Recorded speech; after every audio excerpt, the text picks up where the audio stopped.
Peu d'hommes ont eu le courage de remettre en question les vérités absolues de leur temps avec autant de sérénité et de fermeté que Baruch Spinoza. Imaginez-vous au XVIIe siècle, dans un monde où remettre en question l'autorité religieuse n'était pas seulement un acte d'audace intellectuelle, mais une condamnation à l'exclusion, à l'humiliation et, dans bien des cas, à la mort. L'Église et les synagogues dominaient la vie des gens, définissant le bien et le mal, contrôlant les comportements, imposant des peurs et promettant des récompenses divines. Dans ce scénario, un jeune juif d'origine portugaise, exilé avec sa famille aux Pays-Bas, a osé penser par lui-même, a osé affronter le poids de siècles de tradition et a déclaré que la raison humaine, et non l'obéissance aveugle, devait guider nos vies. Spinoza n'a pas seulement désapprouvé certaines interprétations, il a démantelé les fondements mêmes du dogme religieux, ce qui lui a coûté cher. Baruch Spinoza naquit en 1632 à Amsterdam, au sein d'une communauté juive composée principalement de familles séfarades ayant fui l'Inquisition ibérique. C'était un environnement marqué par la peur, des gens ayant perdu des proches dans les bûchers et en prison, et qui s'accrochaient à la religion comme un ancrage identitaire. Dès son plus jeune âge, Spinoza fit preuve d'une intelligence extraordinaire, étudiant en profondeur la Torah et les écrits rabbiniques, mais quelque chose en lui détonnait. Son esprit agité posait des questions que personne ne voulait entendre. Il se demandait « Pourquoi Dieu, s'il est parfait, aurait-il besoin d'imposer des lois aussi humaines et contradictoires? Pourquoi un être infini se comporterait-il comme un tyran vengeur ?» De telles questions étaient perçues comme une menace, et lorsque des rumeurs commencèrent à circuler selon lesquelles le jeune homme étudiait la philosophie avec des chrétiens libres penseurs et adoptait des idées considérées comme hérétiques, sa communauté décida de l'expulser. En 1656, Spinoza fut excommunié et reçut l'une des plus graves malédictions jamais prononcées par la synagogue d'Amsterdam. Cette sentence le maudit dans tous les aspects de sa vie, interdisant à tout juif tout contact avec lui. Imaginez la douleur d'être banni de sa famille, de ses amis et de tout ce que l'on connaît, simplement pour avoir osé penser différemment. Mais Spinoza ne recula pas. Au contraire, il embrassa sa liberté intellectuelle avec une sérénité impressionnante. Et voici un détail qui rend son histoire encore plus fascinante. Contrairement à d'autres philosophes qui écrivaient pour détruire la religion ou ridiculiser les croyants, Spinoza n'était pas un athée enragé. Il avait une vision profondément spirituelle du monde, pourtant totalement différente de l'image d'un Dieu personnel, doté de sentiments humains, qui punit et récompense. Pour lui, Dieu était la nature elle-même, une réalité infinie et éternelle manifestée en toutes choses. Cette vision, connue sous le nom de panthéisme, dépouillait les chefs religieux de leur pouvoir, car si Dieu est présent en tout et en chacun, nul ne peut se positionner comme un intermédiaire privilégié entre l'humanité et le divin. Ce faisant, Spinoza ébranlait les fondements d'un système qui tirait profit de la peur, ce qui était impardonnable pour les autorités de... Au fait, avant de continuer, si vous aimez vous plonger dans cette histoire de courage intellectuel et de liberté de pensée, n'hésitez pas à aimer la chaîne et à vous y abonner. Cela contribuera grandement à créer davantage de contenu comme celui-ci et à entretenir le débat sur les idées qui transforment notre vision du monde. Continuons. Spinoza menait une vie simple, presque austère, travaillant comme réparateur de lentilles pour survivre. Et c'est dans cet environnement modeste qu'il écrivit certaines des œuvres philosophiques les plus révolutionnaires. Il n'avait aucune ambition de gloire, aucun disciple, aucun désir de fonder une école de pensée. Son objectif était simple mais ambitieux, comprendre la réalité rationnellement et vivre selon cette compréhension, en paix avec lui-même. On rapporte qu'il refusa des postes universitaires importants pour ne pas compromettre sa liberté de penser. Il croyait que la véritable liberté réside dans l'esprit, et ne céda donc jamais aux pressions extérieures. Mais ce qui le rendait si dangereux pour les religieux de son époque n'était pas seulement sa philosophie abstraite, c'était son application pratique, notamment en ce qui concerne la Bible. Alors que la plupart considérèrent l'Écriture comme un texte sacré et immuable, directement inspiré par Dieu, Spinoza avait l'audace de la traiter comme un document humain, sujet à l'erreur, à la contradiction et à l'influence politique. Il soutenait que la Bible avait été écrite par des hommes vivant dans des contextes spécifiques et, par conséquent, qu'elle portait les limites de leur vision du monde. Cela semblait presque sacrilège. Mais rappelons-le, ce faisant, Spinoza ne cherchait pas à détruire la spiritualité, mais plutôt à la libérer du joug de la peur et de la superstition. Il souhaitait que les gens recherchent dans la Bible des valeurs éthiques universelles, et non une obéissance aveugle à des règles dépassées. Cette position courageuse, alliant raison et spiritualité, a fait de Spinoza un symbole de la lutte pour la liberté de penser. Il croyait que chacun devait avoir le droit d'interpréter les textes sacrés selon sa propre raison, sans crainte de persécution. Pour un monde accablé par les inquisiteurs, les théologiens autoritaires et les dirigeants qui utilisaient la religion comme un outil de contrôle, cette idée était révolutionnaire. Et c'est peut-être précisément pourquoi, malgré son existence il y a près de 4 siècles, il reste si pertinent. À une époque où les discours religieux sont encore utilisés pour manipuler et diviser, revisiter Spinoza est une bouffée d'air frais. Il nous rappelle que la véritable spiritualité n'a pas besoin de chaînes, elle s'épanouit dans la liberté. Et lorsqu'on examine de plus près sa vision de la Bible, on réalise combien cette pensée était radicalement novatrice. Il nous invite à abandonner l'idée d'un livre tombé du ciel, dicté mot pour mot par un Dieu autoritaire, et nous conduit à la considérer comme un recueil de récits humains, empreints de passion, de peur, d'espoir et de contradiction. Pour Spinoza, la grandeur de la Bible ne réside pas dans sa prétendue infaillibilité, mais dans sa capacité à enseigner des principes moraux compréhensibles et vécus rationnellement. Et c'est précisément là que réside l'un des plus grands chocs qu'il a provoqués en son temps. En plaçant la raison comme guide dans la lecture des Écritures, il a transféré le pouvoir des mains des interprètes officiels à l'individu. Pour de nombreux chefs religieux, il s'agissait là d'une attaque directe contre leur autorité. Spinoza savait que ses idées pouvaient lui coûter la vie, et pourtant, il n'a pas cédé. Il écrivait clairement, avec la sérénité de celui qui recherche non pas les applaudissements, mais la vérité. Il y a quelque chose de profondément inspirant chez un homme qui, même isolé, sans disciples influents, sans fortune, décide de rester fidèle à ce qu'il considère comme vrai. Sa vie fut courte. Il mourut à 44 ans, probablement des suites de problèmes de santé causés par la poussière des lentilles qu'il polissait. Mais il laissa un héritage qui résonne encore aujourd'hui. Il nous enseigne que penser par soi-même peut être solitaire et douloureux, mais c'est le seul chemin vers la liberté authentique.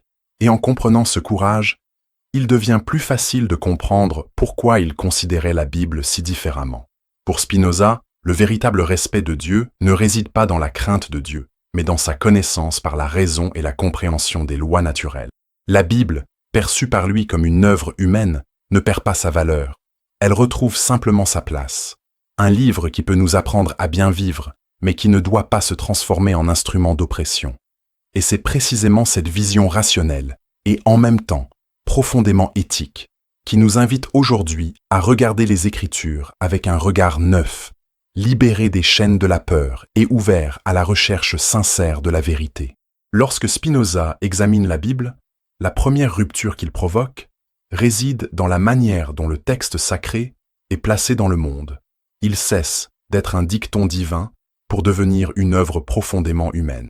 Cette affirmation peut sembler, à première vue, une attaque directe contre la foi, mais pour Spinoza, c'était exactement le contraire. Reconnaître l'humanité de la Bible signifiait la libérer des distorsions que des siècles de dogmatisme lui avaient imposées et la ramener à sa véritable finalité, inspirer la vertu, susciter la réflexion morale et renforcer la coexistence humaine. Il est frappant de constater comment, ce faisant, il nous oblige à considérer le texte biblique d'une manière plus réaliste, plus honnête et, paradoxalement, plus respectueuse, car nous cessons de le traiter comme un objet magique et comme une tentative sincère des peuples anciens d'exprimer leurs angoisses, leurs peurs et leurs espoirs face au monde. Pour Spinoza, les prophètes qui ont écrit la Bible étaient des hommes ordinaires, dotés d'une imagination débordante et d'un sens moral profond, mais des hommes néanmoins. Ils ne bénéficiaient pas d'un accès privilégié à des connaissances scientifiques ou métaphysiques supérieures. Ils ne conversaient pas directement avec Dieu, comme on parlerait à un ami, comme beaucoup le croyaient. Au contraire, ils exprimaient leur perception du divin par des métaphores, des rêves et des visions façonnées par le contexte culturel dans lequel ils vivaient. Chaque mot portait les marques de son époque, de sa langue et de ses limites. Et c'est là que réside l'un des arguments les plus audacieux de Spinoza. En affirmant que la Bible a été écrite pour un public simple, il la retire de son piédestal d'autorité intellectuelle et la place dans le domaine de la morale pratique. Pour lui, le but principal des textes sacrés n'était pas d'enseigner l'astronomie, la physique ou la philosophie, mais d'encourager l'obéissance à des principes éthiques fondamentaux tels que la justice, la charité et l'amour du prochain. Cette lecture démystifiée était profondément troublante, car elle brisait l'image d'une révélation surnaturelle directe. Spinoza soutenait que pour comprendre la Bible, il fallait l'étudier selon les mêmes critères que pour tout autre livre de l'Antiquité, analyser qui l'a écrite, quand, pour qui et dans quel but. C'est comme s'il disait « Si nous voulons comprendre Moïse, nous devons comprendre les Hébreux de son temps. Si nous voulons comprendre les évangiles, nous devons comprendre les conflits sociaux et politiques du 1er siècle. » Il ne s'agissait pas de manquer de respect au texte, mais de le comprendre dans sa véritable dimension. Pour la pensée religieuse dominante, c'était un scandale. Admettre que le texte sacré comportait des contradictions, des erreurs historiques, et même des passages ajoutés ou modifiés au fil du temps, revenait à admettre qu'il n'était pas infaillible, menaçant ainsi directement le pouvoir de ceux qui détenaient l'autorité de l'interpréter. Mais l'audace de Spinoza va plus loin. Il affirme qu'en attribuant la perfection divine à la Bible, les théologiens ont tendu un piège. Ils l'ont transformée en instrument de peur et de contrôle. Combien de guerres, de persécutions et d'injustices ont-elles été justifiées par des versets interprétés littéralement? Combien de dirigeants et de chefs religieux ont-ils utilisé le poids du « ainsi parle le Seigneur » pour légitimer des abus? Spinoza dénonce cette manipulation et propose une voie diamétralement opposée. Le véritable message divin ne se trouve pas dans la lettre morte, mais dans l'esprit qui nous pousse à faire le bien. Cela signifie qu'une personne qui n'a jamais lu la Bible, mais vit de manière juste et rationnelle, est plus proche de Dieu que quelqu'un qui en connaît chaque verset, mais agit par peur ou par cupidité. Il est inévitable qu'à la lecture de Spinoza, une question profondément troublante surgisse. Si la Bible est un livre humain, dans quelle mesure devons-nous lui faire confiance? Sa réponse est subtile et profondément libératrice. Ce n'est pas une question de confiance ou de méfiance, mais de compréhension. La Bible est un témoignage historique de la manière dont l'humanité a cherché à vivre en accord avec ce qu'elle croyait être divin. Elle contient des erreurs parce que l'humanité commet des erreurs. Elle contient des contradictions parce que les cultures évoluent. Mais, au milieu de tout cela, une étincelle universelle brille, la défense de la justice, de la charité, de l'humilité et de l'amour du prochain. Pour Spinoza, c'est là le véritable sceau de Dieu dans la Bible, et non la littéralité des mots. Et c'est peut-être précisément cette perspective rationnelle qui restaure la valeur authentique de l'écriture. Lorsqu'on la considère comme une œuvre magique, toute contradiction devient un problème. Tout passage violent doit être justifié à tout prix, ce qui engendre des interprétations forcées, voire absurdes. Mais lorsqu'on la considère comme un document humain, on peut tirer les leçons de ses failles, reconnaître que certaines lois, importantes dans un contexte donné, sont aujourd'hui obsolètes et en extraire ce qui compte vraiment, les principes qui transcendent le temps. Spinoza ne détruit pas la Bible en la déclarant humaine, il la préserve d'une utilisation détournée, car il nous empêche de la transformer en un manuel rigide et nous invite à la considérer comme une invitation à la réflexion éthique. Et notez combien cette perspective exige du courage non seulement de l'auteur, mais aussi du lecteur.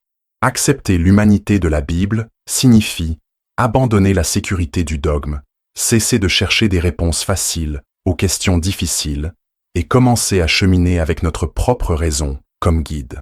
Cela peut être inconfortable, car cela nous éloigne d'une obéissance aveugle et nous place devant la responsabilité de penser, de juger et d'agir consciemment. Mais, pour Spinoza, c'est précisément là que commence la véritable spiritualité. Non pas lorsque nous répétons des paroles sacrées, mais lorsque, comprenant leur essence, nous vivons selon le bien qu'elles cherchent à nous enseigner. Et, lorsque nous comprenons cela, une nouvelle question se pose à nous, peut-être plus troublante encore que la première. Si la parole de Dieu n'est pas écrite à la lettre, alors où est-elle? Que signifie réellement pour Spinoza dire que quelque chose est divin si tout est finalement humain? Lorsque Spinoza parle de la parole de Dieu, il nous invite à un changement radical de perspective, si profond qu'il bouleverse des siècles, de croyances consolidées. Pour lui, la parole divine n'est pas un recueil de phrases écrites dans un livre, ni une voix résonnant du ciel, ni des ordres surnaturels transmis à des prophètes choisis. La véritable parole de Dieu, pour Spinoza, est quelque chose qui dépasse tout texte. C'est la loi naturelle elle-même, l'ordre éternel qui régit l'univers. Dieu, étant la nature elle-même, s'exprime à travers ce qui existe, à travers les lois immuables qui structurent la réalité.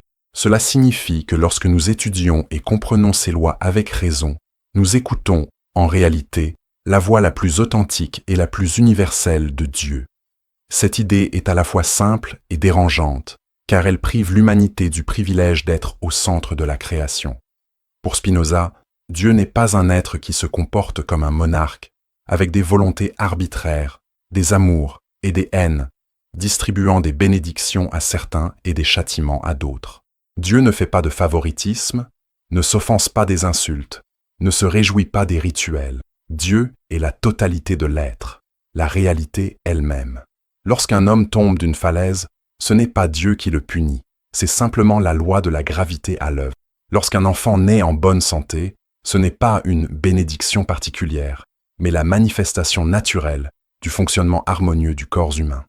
Cela peut paraître froid à ceux qui ont été élevés dans l'idée d'un Dieu personnel, mais pour Spinoza, c'est la plus haute forme de révérence. Aimer Dieu, c'est aimer la réalité telle qu'elle est, comprendre et accepter ses lois avec sérénité, et vivre selon elles. Mais si Dieu s'exprime par des lois naturelles, quelle est la place de la Bible? Spinoza est clair. L'Écriture n'est pas la parole littérale de Dieu, mais une tentative humaine de traduire, en langage moral et symbolique, quelque chose de cet ordre divin. Lorsqu'un prophète dit que Dieu a dit ou Dieu a commandé, il ne rapporte pas une conversation avec une voix céleste. Il exprime, avec des mots qu'il connaît, une intuition éthique, un profond sentiment de justice ou de compassion. Par conséquent, selon Spinoza, il ne faut pas confondre le message et la forme. La forme est humaine, pleine de métaphores, de mythes et de récits conditionnés par la culture de l'époque. Le message, bien interprété, est la recherche de la vertu, la pratique du bien et une vie en harmonie avec l'ordre naturel. Et ici, un point fascinant émerge.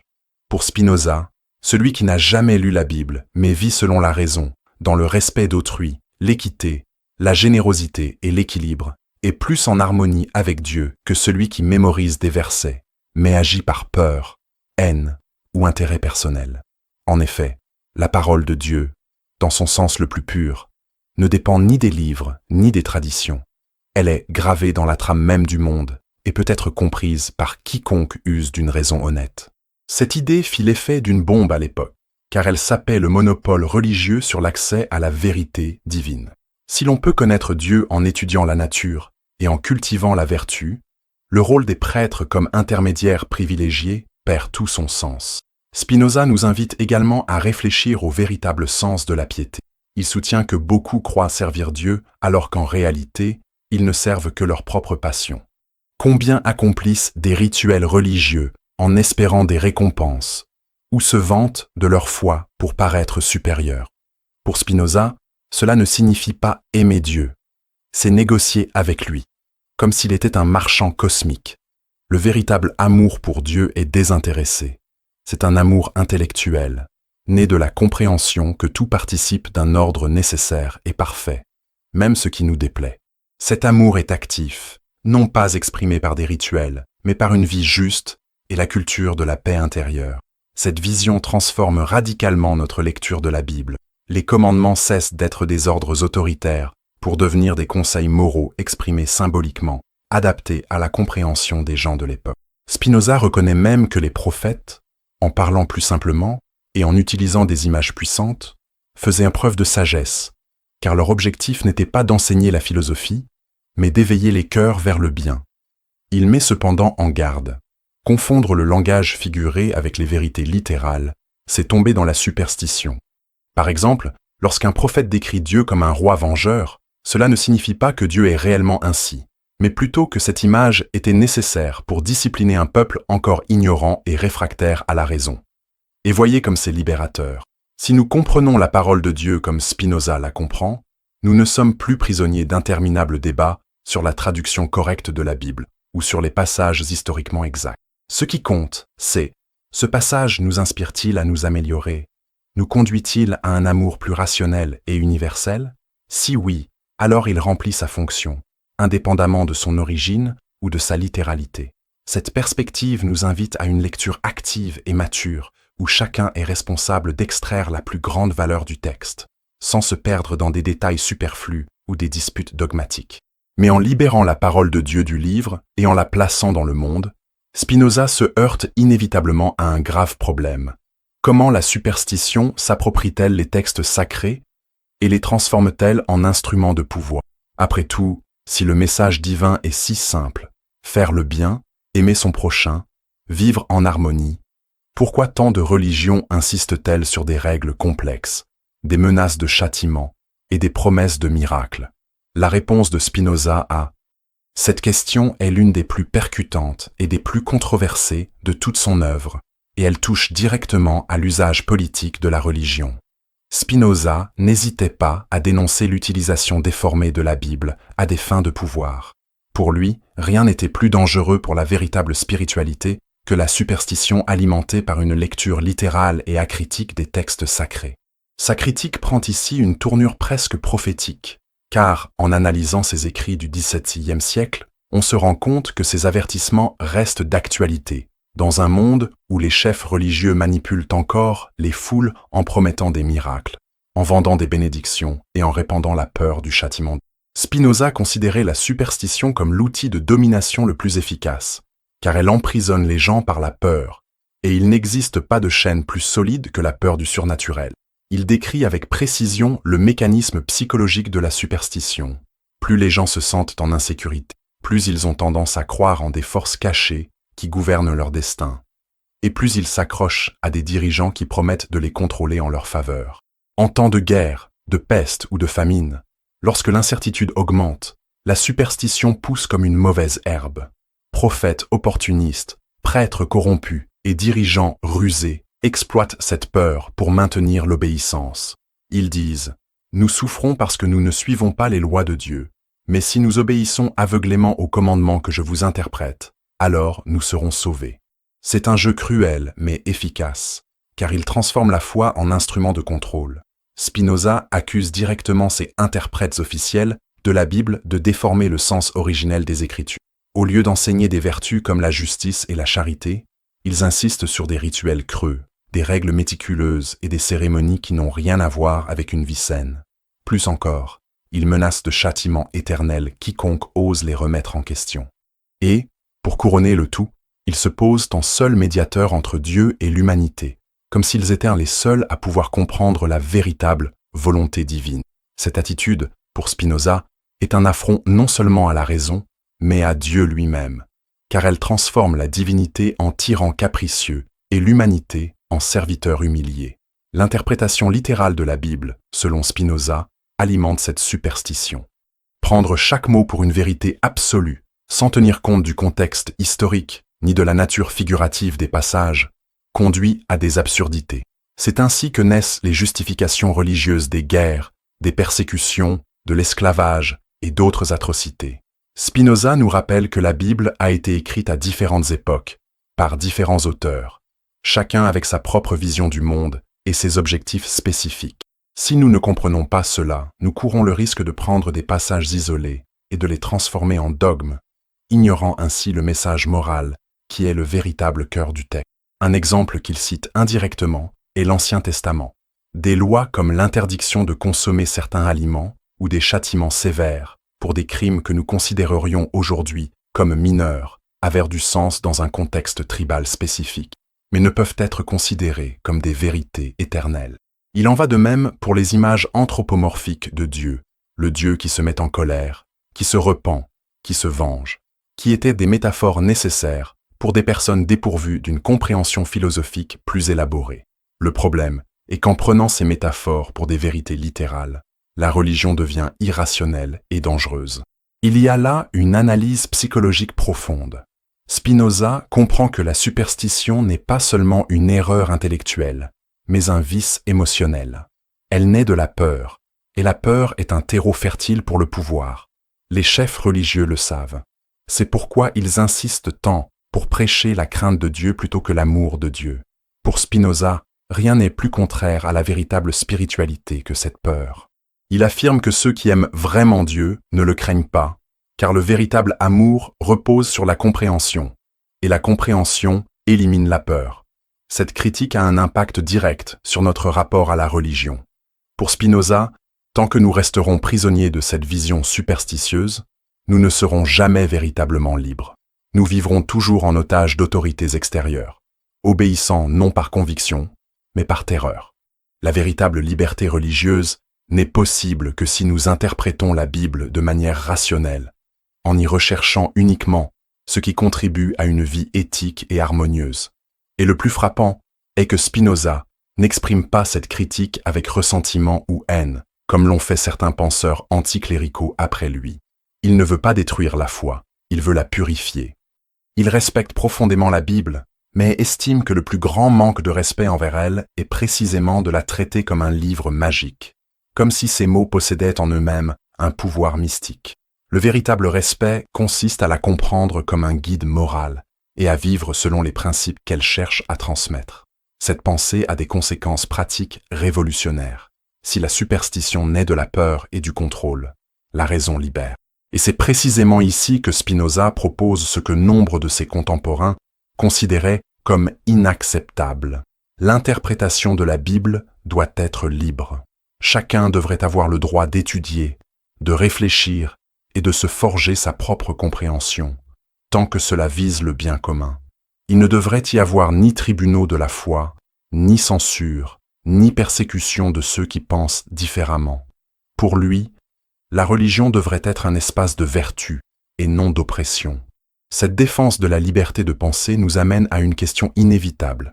Si chacun peut interpréter la Bible comme il l'entend, comment éviter le chaos des interprétations arbitraires? Spinoza apporte une réponse claire et, à la fois, provocatrice. La raison est le critère suprême. Il ne faut pas accepter n'importe quelle interprétation, mais seulement celle qui est en accord avec la raison et qui promeut la justice, la charité et la paix. Une interprétation qui encourage la haine, la violence ou l'intolérance ne peut être considérée comme vraie, car elle contredit le fondement moral qui, pour lui, constitue l'essence même de la religion. Mais pour que cela fonctionne, il nous faut une méthode. Il ne suffit pas d'ouvrir la Bible et de la lire littéralement ou de l'interpréter au gré de nos émotions. Une étude attentive est nécessaire, respectant le contexte historique, la langue originale et les intentions des auteurs. Spinoza, avec son esprit de philosophe et presque celui d'un scientifique, fut l'un des premiers à proposer systématiquement une méthode critique pour comprendre l'écriture. Et c'est précisément cette méthode que nous devons examiner maintenant, car elle contient l'une de ses plus grandes contributions à la modernité. Rares sont les idées de Spinoza, qui furent aussi révolutionnaires que sa proposition d'interpréter la Bible avec la même rigueur et la même méthode que nous utilisons pour étudier tout autre texte historique. Pour un monde habitué à considérer l'écriture comme un livre sacré intouchable, à l'abri de toute critique et de toute remise en question, c'était une hérésie presque insupportable. Mais pour Spinoza, la seule façon de véritablement comprendre le message de la Bible était de la libérer du mysticisme et de la considérer pour ce qu'elle est. Un recueil de documents écrits par des hommes dans des circonstances spécifiques, avec des objectifs déterminés et limités par la mentalité de leur époque. Cette approche, que nous appelons aujourd'hui la méthode historico-critique, est directement ancrée dans sa pensée et a transformé à jamais la manière dont les érudits et les théologiens modernes analysent les textes sacrés. Le fondement de cette méthode est simple, mais elle exige une discipline intellectuelle. Spinoza soutient qu'il faut d'abord se demander qui a écrit un texte donné, dans quel contexte, pour qui et dans quel but. Cela paraît évident, mais à l'époque, rares étaient ceux qui osaient appliquer cette logique à la Bible. Les paroles étaient considérées comme des révélations directes et éternelles, sans questionner les conditions de leur production. Pour Spinoza, cette naïveté était à l'origine de nombreuses erreurs.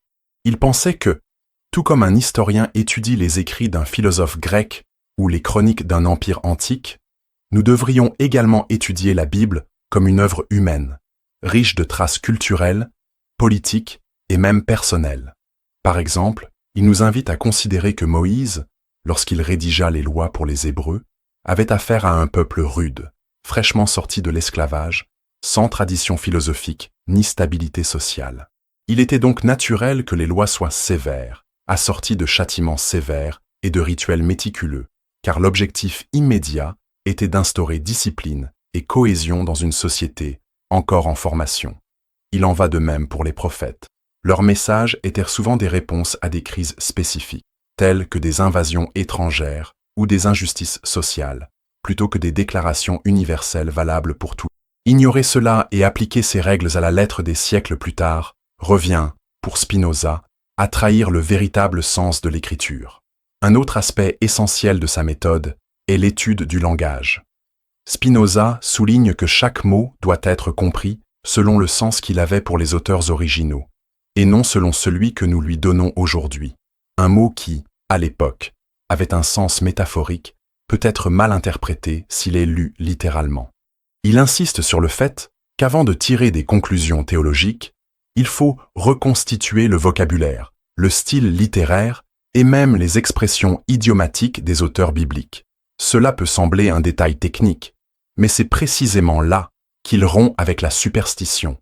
En traitant la Bible comme un texte qui peut et doit être analysé rationnellement, Spinoza nous invite à abandonner l'illusion que ces mots sont magiques ou sacrés en eux-mêmes. Et voici un autre aspect crucial. La Bible ne doit pas être interprétée à partir d'hypothèses théologiques, mais uniquement en fonction de ses propres mérites et de son histoire. Spinoza critique sévèrement les théologiens qui, avant même de lire les Écritures, partent de doctrines préétablies et déforment ensuite les textes pour les adapter à ces doctrines. Pour lui, c'est le plus grand manque de respect envers la Bible, car cela transforme l'interprétation en manipulation. Il propose le contraire, lire le texte avec un esprit ouvert, sans chercher à prouver quoi que ce soit, en cherchant simplement à comprendre ce que l'auteur a réellement voulu dire à son public. Ce n'est qu'en comprenant cela que nous pouvons en extraire des principes universels qui ont encore du sens pour nous. Le plus fascinant est que cette méthode, bien qu'apparemment purement rationnelle, a une finalité profondément éthique et spirituelle. Spinoza ne souhaite pas transformer la Bible en un simple objet d'étude académique. Il souhaite lui restituer sa fonction morale. En séparant l'essentiel de l'accessoire, il nous montre que nombre de règles et de récits bibliques n'étaient que des instruments pédagogiques temporaires, tandis que les valeurs universelles, telles que la justice, la charité et l'amour du prochain, constituent le véritable cœur du message divin. Comprendre cela permet, par exemple, de mettre de côté des lois anciennes qui seraient absurdes aujourd'hui, sans pour autant abandonner l'esprit de bonté qui les a inspirées. Et voici l'une des idées les plus audacieuses de Spinoza. Quiconque vit selon la raison, même sans avoir jamais lu la Bible, accomplit déjà la véritable volonté de Dieu. Car, au fond, le but de l'écriture n'est pas d'enseigner des mystères surnaturels, mais simplement d'encourager la vertu. La Bible n'est ni un manuel de science, ni un livre de philosophie. C'est un guide moral, et elle doit être lue comme telle. Essayer de la transformer en traité scientifique ou métaphysique, c'est s'éloigner de sa véritable finalité. Ce point est particulièrement provocateur car il déplace l'autorité des interprètes officiels vers l'individu. Si chacun, par la raison, peut comprendre les principes éthiques fondamentaux que la Bible tente de transmettre, alors personne n'a le monopole de la vérité divine. Les prêtres perdent leur rôle de gardiens exclusifs du sacré, ce qui, à l'époque, constituait un affront intolérable. Mais Spinoza ne se souciait pas de plaire aux autorités. Il se souciait de liberté. Pour lui, la seule façon d'honorer véritablement la parole de Dieu était de garantir à chacun la possibilité de la méditer librement, sans crainte de sanction. Et si vous y prêtez attention, vous réaliserez que cette méthode n'est pas seulement un outil d'étude, c'est une invitation à une nouvelle approche de la vie. Elle nous apprend à aborder les textes, les traditions et même nos propres croyances avec humilité et honnêteté intellectuelle. Au lieu de nous accrocher fanatiquement à des phrases isolées, nous sommes appelés à considérer l'ensemble, à en chercher le sens profond, à nous demander qu'est-ce que cela nous apprend pour mieux vivre. Cette attitude, en apparence si simple, est un véritable antidote au fanatisme, car elle nous oblige à juger chaque interprétation selon les critères de la raison et du bien commun. Et nous arrivons ici à une conséquence inévitable de la pensée de Spinoza.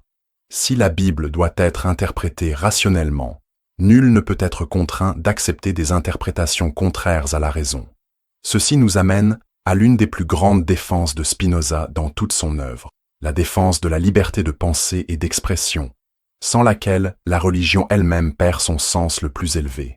Parmi toutes les contributions de Spinoza, aucune n'est peut-être aussi audacieuse et transformatrice que sa défense inébranlable de la liberté de penser. Et ici, il se révèle non seulement comme un philosophe, mais aussi comme un véritable visionnaire politique et spirituel. Il a compris ce que peu ont le courage d'admettre. Une religion fondée sur la peur et l'imposition de croyances n'est pas une religion, mais une forme de tyrannie.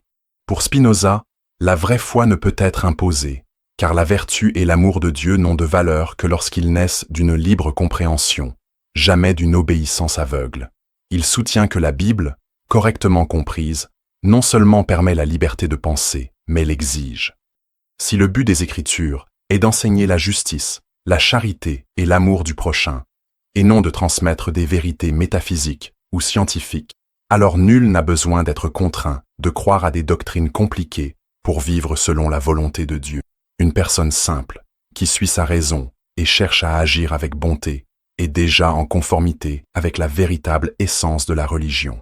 Cela démantèle d'emblée la prétention des autorités religieuses à se poser en gardienne de la véritable compréhension de la foi et à punir ceux qui osent contester leurs interprétations.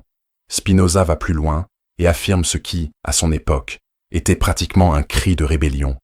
Tout citoyen devrait avoir le droit de penser, d'écrire et de s'exprimer librement sur les questions religieuses, tant que cela ne menace pas la paix publique. Cette idée, qui paraît évidente aujourd'hui, était impensable au XVIIe siècle, lorsque l'Église et l'État réprimaient toute opinion contraire aux doctrines officielles. Pour lui, l'imposition de dogmes non seulement corrompt la religion, mais détruit aussi l'État lui-même, car un gouvernement qui tente de contrôler les consciences ne fait qu'engendrer la haine, l'hypocrisie et la révolte. La liberté de penser, au contraire, renforce la société, car les citoyens libres tendent à être plus rationnels, plus pacifiques et plus engagés envers le bien commun. Et voici un point intéressant. Spinoza ne défend pas la liberté de penser comme un droit purement individualiste, mais comme une exigence morale et spirituelle. Pour lui, vivre selon la raison, c'est vivre en harmonie avec l'ordre divin, et cela n'est possible que si chacun est libre de rechercher la vérité par lui-même. Forcer quelqu'un à croire quelque chose revient, en pratique, à l'éloigner de Dieu, car cela le transforme en hypocrite, qui répète des mots sans les comprendre. Une foi née de la peur du châtiment ou du désir de récompense n'est pas une foi, c'est une superstition. Le véritable amour de Dieu, le véritable respect de la parole divine, ne s'épanouit que dans la liberté.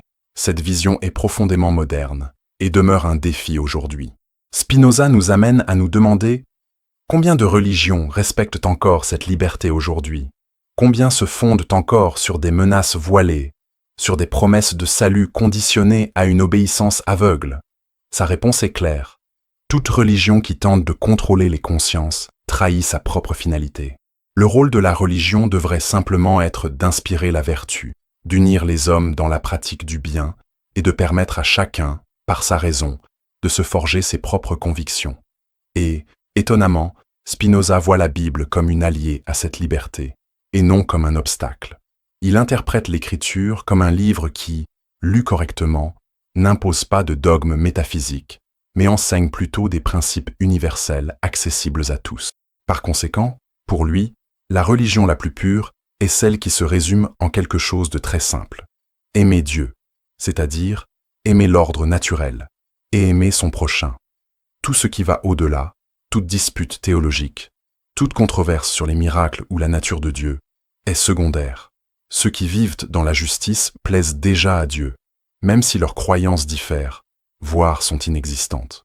Ce message est puissant car il brise les barrières entre les religions et entre croyants et non-croyants. Spinoza, sans être athée, ouvre la voie au dialogue universel. Si ce qui compte est la pratique du bien et non l'adhésion au dogme, alors chacun peut vivre ensemble en paix, chacun suivant sa propre raison. Imaginez la révolution que cela représentait à une époque de guerre de religion, où catholiques et protestants s'entretuaient pour des divergences doctrinales. Spinoza, avec sa sérénité quasi inébranlable, proposait une alternative. La vraie religion ne se trouve pas dans les disputes théologiques, mais dans le simple fait de vivre avec justice et compassion. Et un détail rend sa défense de la liberté encore plus radicale. Il ne défend pas seulement les philosophes ou les intellectuels, mais tous. Il estime que chacun, quelle que soit son origine, a le droit d'utiliser sa raison. Cela signifie que le paysan, l'artisan, le commerçant, chacun devrait avoir la liberté d'interpréter les textes sacrés et d'exprimer son opinion à leur sujet. Cette démocratisation de la pensée constituait sans aucun doute une menace pour le pouvoir établi. Mais pour Spinoza, c'était le seul moyen de parvenir à une société véritablement juste et spirituelle. Et si nous prenons le temps d'y réfléchir, nous verrons que cette défense de la liberté de penser n'est pas seulement une question politique, mais une conséquence logique de sa philosophie. Si Dieu est la nature, si tout ce qui existe est une expression de cet ordre divin, alors l'usage de la raison, qui fait également partie de cet ordre, est, en soi, un acte de dévotion. Penser librement, rechercher la vérité avec honnêteté est l'un des actes d'amour les plus purs pour Dieu. Il n'y a pas de plus haute adoration que la compréhension. Et lorsque nous acceptons cela, la Bible acquiert une valeur nouvelle. Elle cesse d'être un instrument d'imposition pour devenir une invitation. Une invitation à réfléchir, à questionner, à en tirer ce qui peut véritablement améliorer notre vie et celle des autres. Et c'est précisément dans cette nouvelle façon de considérer l'Écriture que réside le plus grand héritage de Spinoza. En libérant la Bible du joug du dogme, il la redonne à sa véritable finalité. Mais l'impact de ses idées ne s'est pas arrêté là. Ses paroles ont résonné et influencé des générations de penseurs, transformant non seulement notre façon d'étudier la religion, mais aussi notre compréhension de la liberté individuelle et des droits humains. Et c'est de cet héritage qu'il est essentiel de parler aujourd'hui, car comprendre comment la pensée de Spinoza a façonné le monde moderne est essentiel pour saisir l'ampleur de sa révolution silencieuse. Peu de philosophes ont eu une influence aussi profonde et discrète sur le monde moderne que Baruch Spinoza.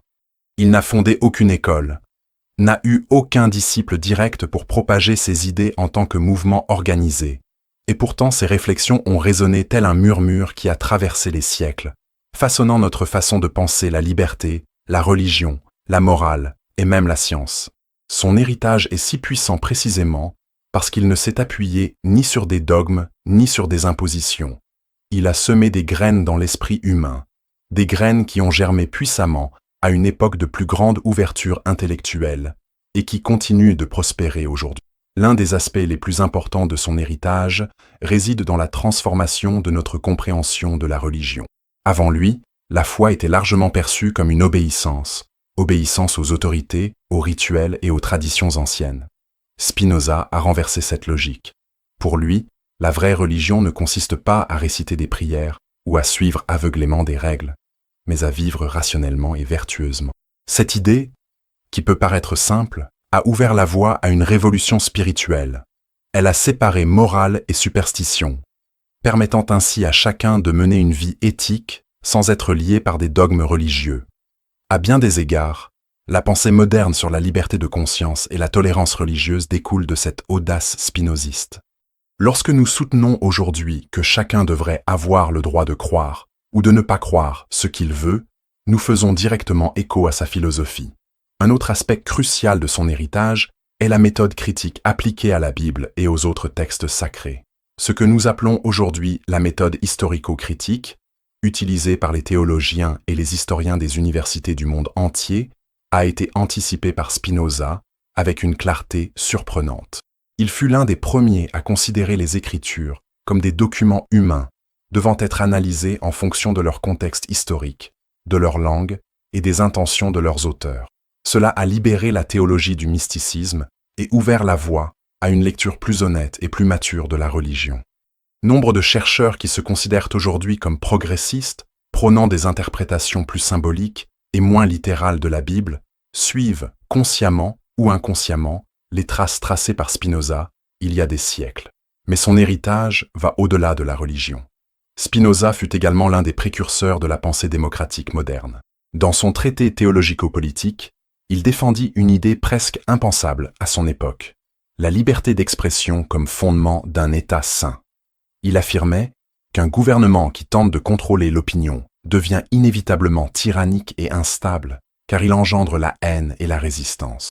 Une paix durable, affirmait-il, ne peut être construite que lorsque les citoyens sont libres de penser et de s'exprimer sans crainte.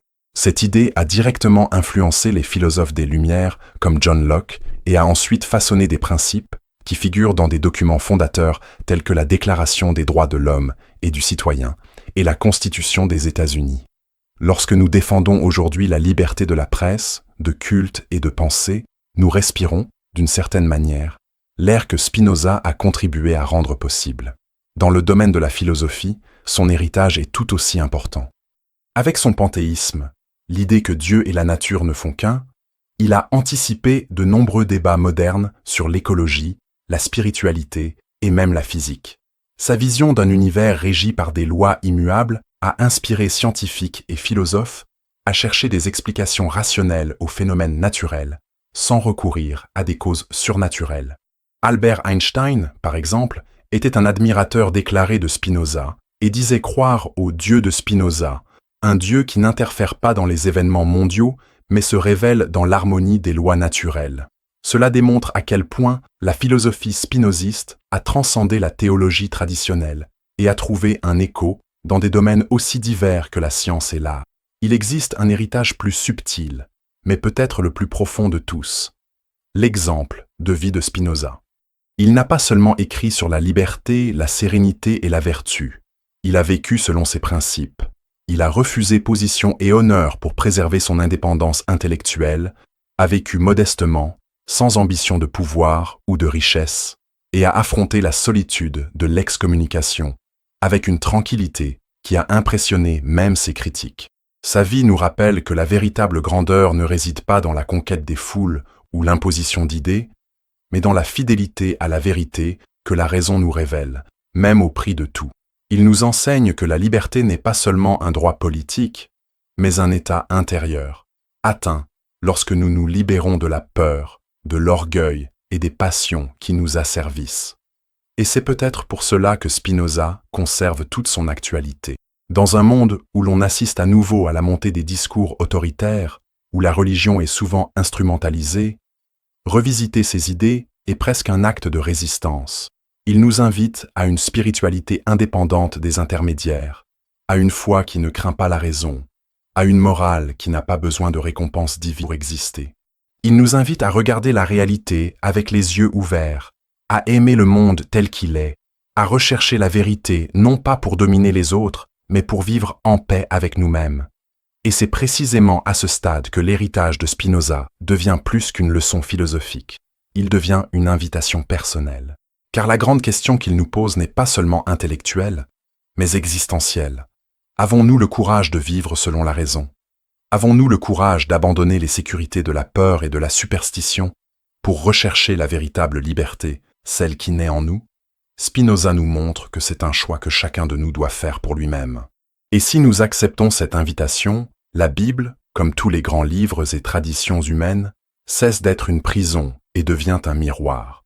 Un miroir où, au lieu de chercher des vérités magiques ou des promesses de salut, nous commençons à nous chercher nous-mêmes, à découvrir notre capacité à être plus juste, plus compatissant et, surtout, plus libre.